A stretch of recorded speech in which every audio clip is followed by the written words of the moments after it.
Zvakaoma veduwe, vaMnangagwa voita makwikwi napurezidendi wekuZambia akaenda Hichilema pakukorokotedza vaDonald Trump avo vahwina election rekuAmerica. Zvatanga navakaenda Hichilema panguva yavakorokotedza hazvina kutora kana maminitsi makawanda vatongonyora vakati warmest congratulations to the people of the USA on the election of Mr. Donald J. Trump as 47th president. This historic achievement demonstrates the people's freedom to choose their leaders. We look forward to strengthening our bilateral cooperation and deepening our ties. Ndo mashoko ataurwa navakaenda Hichilema vachikorokotedza uyu Donald Trump wekuAmerica anga ahwina election. Asi ipapo hapana kupedza maminitsi anokwana kuita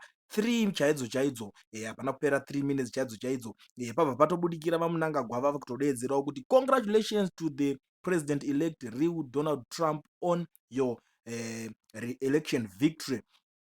The world needs more leaders who speak for the people.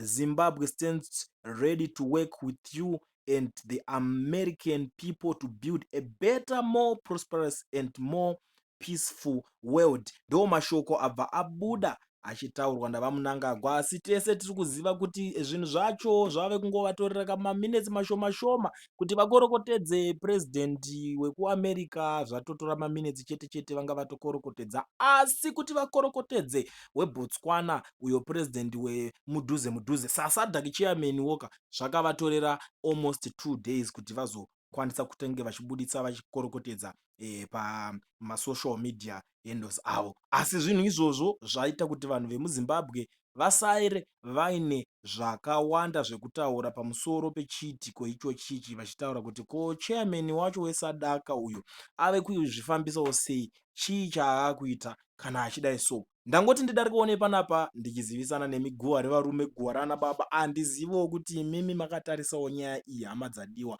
munoitongawo sei, munoionawo sei? Kana uchangopedza kulaika, komenda uchindiudzawo kuti unoionawo sei nyaya iyi.